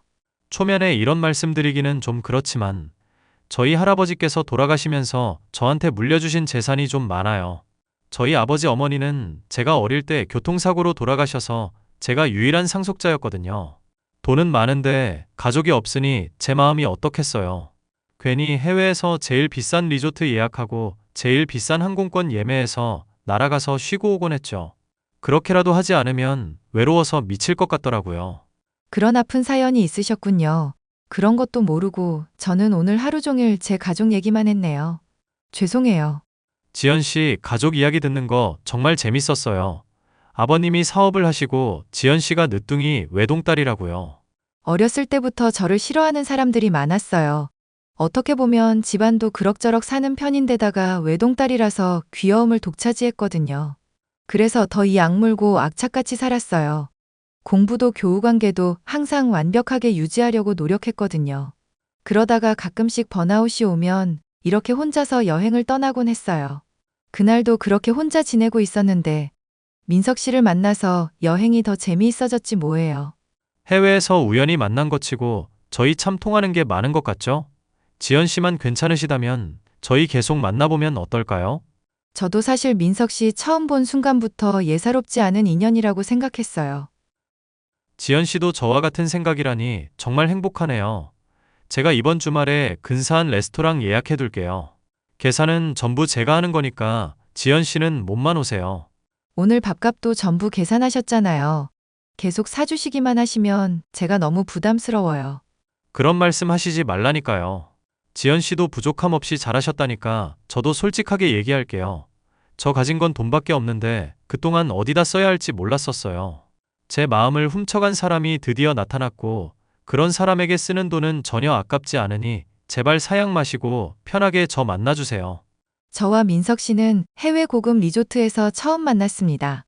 조금 속물 같은 생각이지만 젊은 사람이 그런 곳에 올 정도면 저와 재력이나 집안 환경이 비슷할 거라고 생각해서 처음부터 마음을 놓고 만난 건 사실입니다. 민석 씨는 경제 사정은 저와 비슷하지만 부모도 형제도 없이 외롭게 자랐다고 해서 마음이 아팠습니다. 그렇게 저희는 급속도로 가까워졌고 결혼까지 골인했습니다. 자기야, 오늘 내 친구랑 같이 식사 한번 할까? 자기가 다닌다는 그 공기업 말야. 사실 내 친구 아빠가 거기 사장이거든. 아무래도 어렵겠어. 사실은 나 결혼하기 직전에 거기 그만뒀거든. 직장을 그만두다니? 사실 자기한테 그동안 말하지 못하고 숨겨왔던 비밀이 있어. 나 사실 뇌에 커다란 종양이 있어. 그래서 더 이상 직장 생활하기가 어려워서 잠시 쉬어가기로 결정했거든. 뇌종양이라니? 그게 사실이야? 자기 없이 나 어떻게 살라고. 그런 엄청난 병을 나한테 숨길 수가 있어. 정말 미안해. 근데 약 먹고 잘 관리하면 괜찮아. 자기가 걱정할까봐 그동안 말하지 못했던 것뿐이야. 미안해. 안 되겠어. 우리 아빠가 아는 의사분이 계시거든. 거기서 다시 한번 검사 받아보자. 절대 싫어. 병원 가서 검사 한번 받으면 온몸의 기운이 다 빠진단 말이야. 다시는 병원에 가고 싶지 않아. 그게 무슨 아이 같은 소리야? 자기 이제 싱글도 아니고 가정이 있는 사람이야. 자기 건강에 대해서는 나도 확실하게 알아둘 필요가 있어. 병원 예약 잡을 테니 같이 가자. 싫다니까. 병원 갈 바에는 죽어버릴 거야. 내가 병원 옥상에서 뛰어내려서 죽는 꼴 보고 싶으면 예약 잡아보던가. 자기, 왜 그래? 이런 사람 아니었잖아. 세상 스윗하고 부드럽고 다정하던 사람이 갑자기 왜 이렇게 변한 거야? 네가 말귀를 못 알아듣고 자꾸 쓸데없는 소리를 하니까 그렇지. 병원 안 가. 알았어, 알았어. 병원은 일단 더 이상 가자고 얘기 안 할게. 그런데 우리 결혼하기 전에 직장을 그만뒀다는 게 사실이야? 그럼 여태까지 출근한다고 나가서 어디를 갔던 건데? 그냥 뭐 산책도 하고 꽃향기도 맡고 그랬지. 자기한테 미리 말하지 못해서 내 마음도 아팠어. 그러니까 더 이상 내 직장 얘기는 언급하지 말자. 나 정말 힘들었어. 알았어, 미안. 그런데 우리 결혼식 때 온 화환이랑 직장 동료들은 그럼 어떻게 된 거야? 결혼식 직전에 그만둔 거라 다들 와준 거지. 지금 내가 아프다는데 그런 게 중요해? 그런 게 아니라 갑자기 생각이 나서 물어본 거지. 자기랑 이런 얘기하면 나 머리 아파. 나 쉴 거니까 연락하지 말아줘. 결혼하기 전에 민석 씨와 결혼 후에 민석 씨는 완전히 다른 사람 같았습니다. 결혼 후에는 회사도 안 나가고 건강이 좋지 않다는 핑계로 완전히 집에서 노는 백수가 된 남편을 바라보며 저는 속이 타들어가는 기분이었습니다. 자기야, 오늘 분리수거 하는 날인 거 알지? 자기가 집에 있으니까 분리수거 좀 처리해줘. 싫어. 당신이 집에 와서 해. 내가 큰 부탁하는 거 아니잖아. 집에 있으면서 분리수거 정도도 못 해줘? 내가 집에서 노는 줄 알아? 건강관리하고 명상하고 요가하느라 1분 1초도 남는 시간이 없어. 분리수거 같은 쓸데없는 일은 한가한 당신이나 해. 그동안 참고 참았는데 내가 진짜 한마디만 할게. 당신 방이랑 당신이 지나간 자리들 돼지우리보다 더 더러워. 집에 있을 거면 인간적으로 청소는 해야 하는 거 아냐? 맞아. 내가 생각해도 우리 집이 더럽기는 해. 그래서 내일부터 가정부 오라고 불렀어.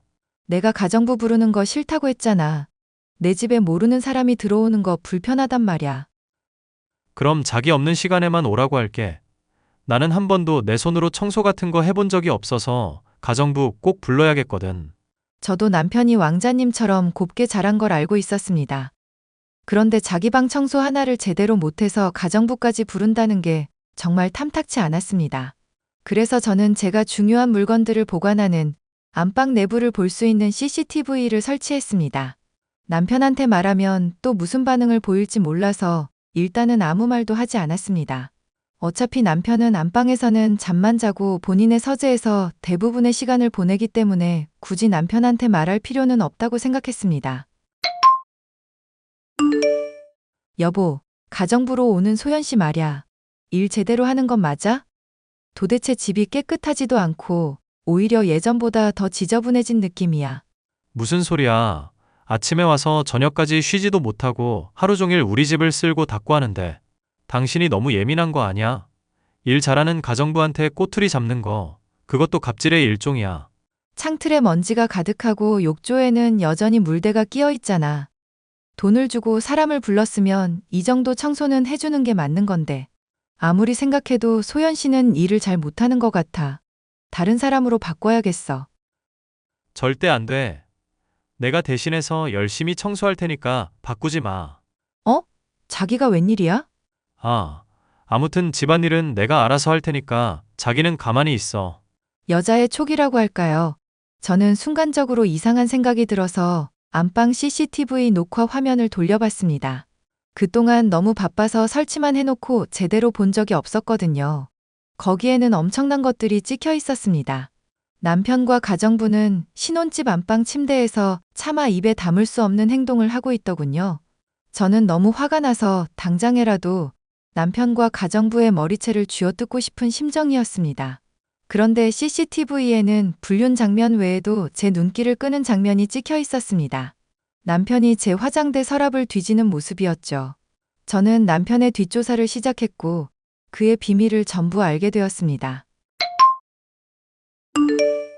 소연 씨, 어제 보니까 아주 짧은 바지를 입고 오셨던데 아무리 더워도 그렇지 가정부 일하면서 핫팬츠 입는 건 좀 아니지 않아요? 사모님이 뭔데 제 옷차림까지 지적질이세요? 그거 갑질인 거 알아요? 갑질이라고 말한다면 어쩔 수 없네요. 그런데 남자 혼자 있는 집에 청소하러 오면서 그런 옷차림을 하고 오면 누구라도 오해하지 않겠어요? 둘이 그렇고 그런 관계가 아닌 이상 상식적으로 이해가 안 가는 옷차림이어서 말해요. 이제야 좀 머리가 돌아가세요? 나 당신 남편이랑 사랑하는 사이야. 핫팬츠도 네 남편이 좋아해서 입은 거예요. 이러고 엉덩이 살랑거렸더니 자기 전 재산 나한테 상속해준다고 하더라? 이제 네가 나한테 갑질할 수 있는 시간도 얼마 남지 않았어. 그 집 사모님은 내가 될 테니까. 지랄도 이 정도면 정성이네. 야, 내 집에서 개백수 새끼 데리고 같이 꺼져. 뭐? 꺼지는 건 내가 아니라 너야. 그 집이랑 니네 부부 재산 전부 우리 민석 씨 거잖아. 애잔해서 말도 안 나오네. 저기요. 그 집도 내 거고요. 김민석 그 인간 가진 거 한 푼도 없거든요. 너야말로 헛소리 하지 마. 우리 민석 씨는 벤처 사업체 운영하는 천재적인 IT 개발자거든. 너한테는 그렇게 말했니? 나한테는 할아버지한테 물려받은 재산으로 놀고 먹는 한량이라고 했는데? 김민석 그 인간 허언증이야. 입만 열면 뻥이라고. 너한테는 지가 뇌종양이라는 헛소리는 안 했나 보네? 그건 모르는 소리고 부인이 불임이라 곧 이혼할 거라면서. 자기 아이만 낳아준다면 나한테 강남에 있는 빌딩 한 채 준다고 했단 말이야. 나 불임 판정 받은 적 없고 그 인간 강남에 빌딩 없거든. 빌딩은커녕 그동안 내 앞에서 부자인 척 하느라 사용한 사채빚만 수억 원이야. 나 그 새끼랑 이혼할 건데 너 같은 멍청한 애가 불륜이라는 건덕지까지 만들어줘서 참 고맙네. 이혼 소송이랑 상간녀 소송 둘 다 걸어버릴 거니까 법정에서 보자고. 내 앞에서 불쌍한 척해도 소용없어. 내 입장에서는 김민석이나 너나 다 똑같은 가해자거든. 아무것도 모르고 속아서 결혼한 내가 불쌍하지. 유부남 꼬셔서 팔자 고쳐보려고 핫팬츠 입고 엉덩이 흔든 너는 하나도 안 불쌍해. 그니까 내 앞에서 피해자인 척 하지 말고 꺼져. 저는 변호사를 선임해 남편에 대한 이혼 소송을 진행했습니다. 알고 보니 그가 한 말은 전부 거짓이었습니다. 할아버지에게 물려받은 재산도 없었고 공기업에 다녔다가 뇌종양 때문에 그만뒀다는 것도 뻥이었습니다. 저랑 결혼하면서 사용한 사채빚이 불어나자 그걸 갚으려고 제 화장대에 있는 보석들을 몰래 가져다 팔다가 뒷덜미가 잡힌 것입니다. 자기야, 정말 미안해. 자기한테 걸맞는 남자가 되고 싶어서 나도 모르게 그런 말을 했던 것 같아. 할아버지 재산 얘기와 뇌종양 얘기는 거짓이었지만 자기를 사랑하는 그 마음만은 진짜였어. 그러니까 제발 날 용서해줘. 허언증이 그 정도면 병이야. 나한테 용서 빌지 말고 병원 가서 치료받아. 나 당신 없이는 살 수 없어. 그 리조트에서 당신 처음 본 그 순간부터 당신만을 사랑했다고. 마이너스 빚만 가득한 애가 그 리조트에 왜 왔니? 그거부터가 잘못된 거야. 거기 가서 돈 많은 여자 꼬셔보려고 온 거 맞잖아. 내가 바보같이 너 같은 놈한테 농락당한 거 생각하면 아직도 분이 안 풀려. 그래놓고서는 가정부를 불러서 바람을 피워? 내가 널 지금까지 살려둔 것만으로도 고맙게 생각해. 마음 같아서는 지옥불로 떨어뜨리고 싶은 심정이니까. 가정부 일도 전부 다오해야. 걔가 일부러 야시시한 옷 입고 와서 날 꼬신 거라고. 나는 선량한 피해자야. 네가 선량한 피해자인지 아닌지는 판사님께서 판단을 해주시겠지. 더 이상 너랑 말 섞기 싫으니까 법원에서 보자. 너 같은 정신병자랑 더 이상 말해봐야 내 정신만 피폐해지는 기분이야. 소송 결과는 당연히 저의 승리였습니다. 그렇지만 소송에서 이겨도 마음의 상처는 남더군요. 제가 어쩌다가 그런 인간한테 속아서 결혼까지 했는지 아직까지도 너무 분해서 잠이 오지를 않습니다. 이렇게라도 털어놓고 나면 제 마음이 편해질까요? 이 사연을 들으시는 분들께서는 부디 허언증에 걸린 인간과 만나는 일이 없기를 바라며 제 사연을 마치겠습니다. 감사합니다.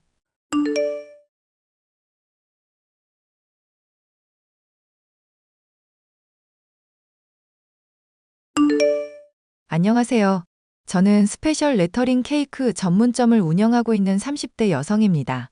여자 혼자 가게를 운영한다고 하면 진상 손님들 때문에 골머리를 썩지는 않을까 걱정해 주시는 분들이 많은데요.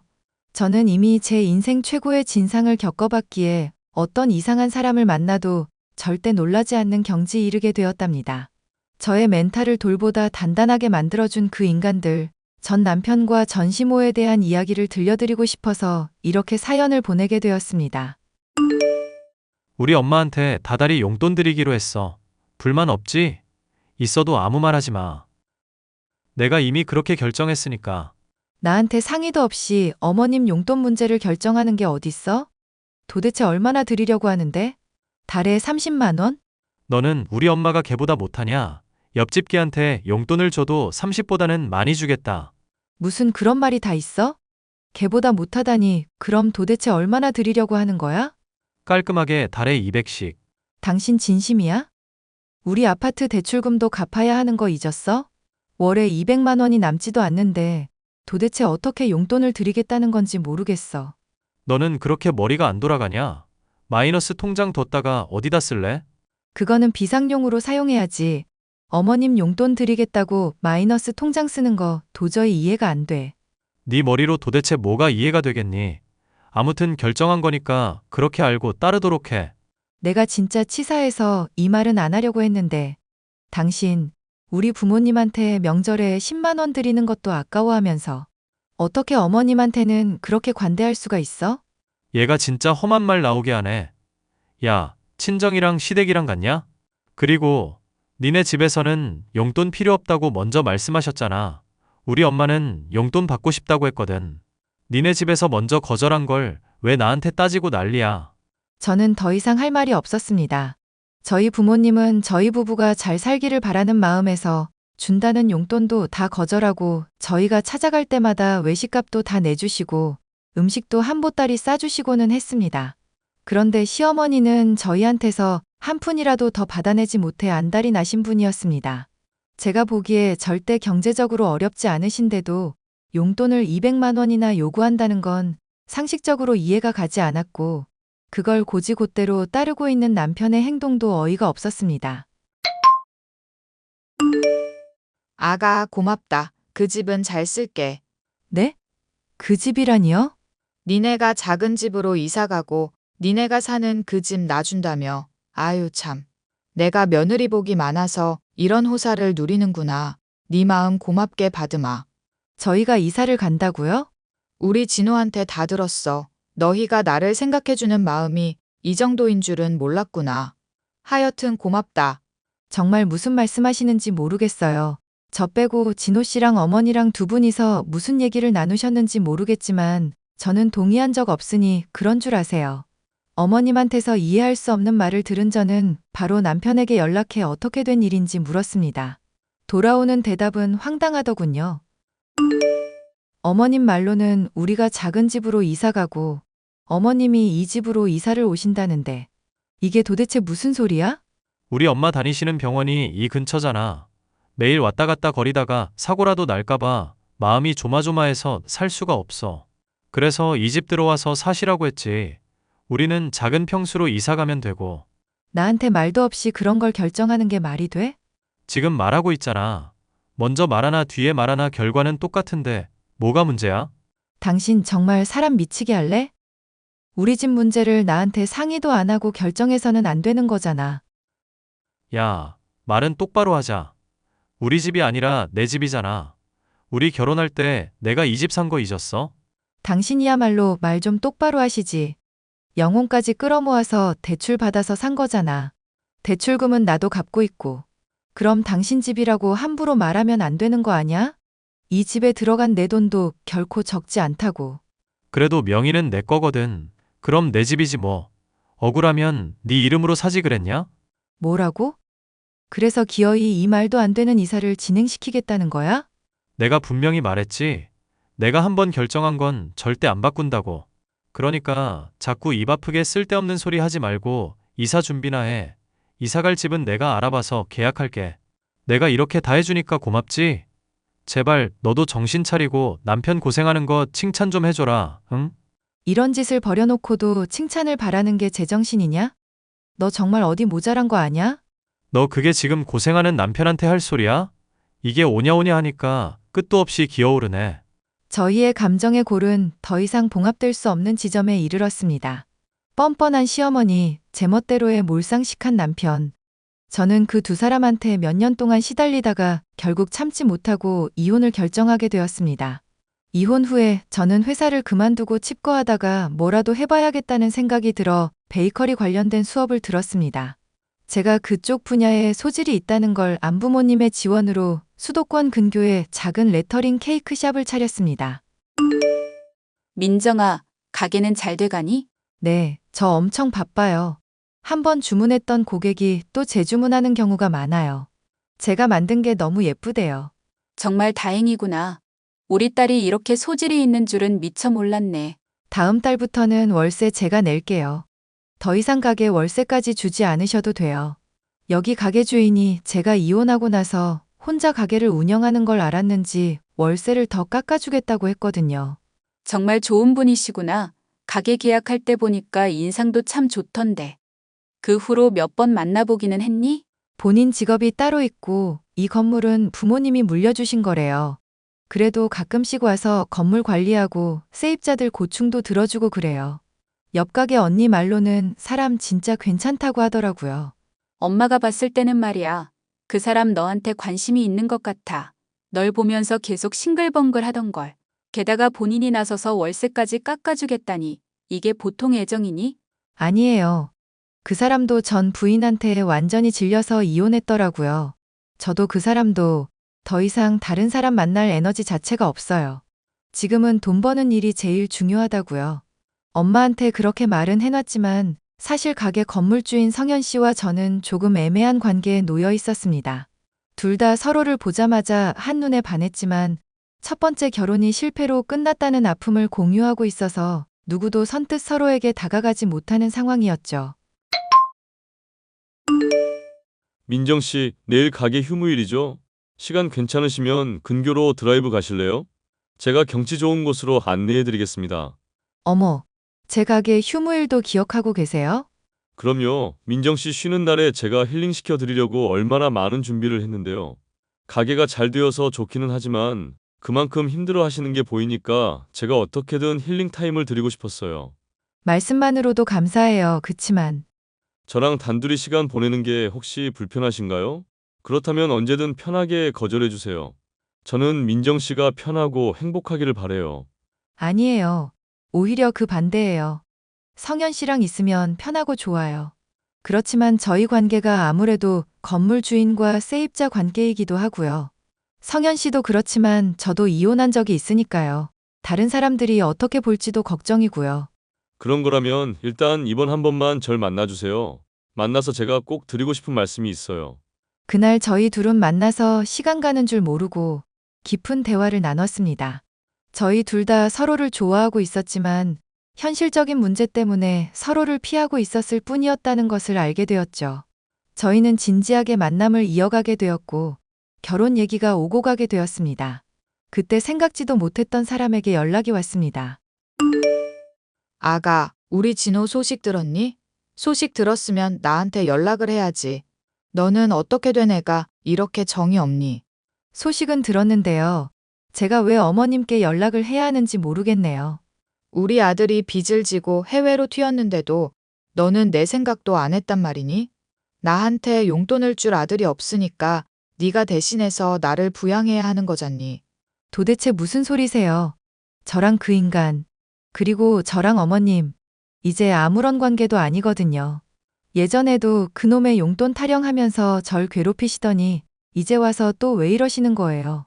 왜긴 왜야. 우린 가족이잖아.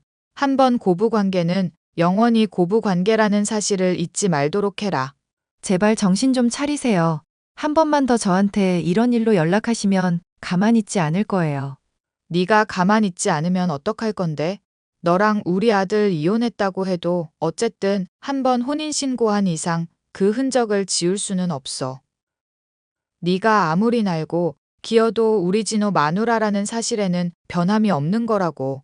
그러니까 나한테 달달이 용돈 보내. 너 그거 무슨 케이크인가 뭔가 만들어서 돈 잘 번다는 소문은 내가 다 들었다. 이혼하고 나서 저 힘들게 살 때는 아는 체도 안 하고 무시를 하시더니 제가 가게 차리고 돈 번다는 소리 들으니까 욕심 나셨나 보죠? 꿈 깨세요.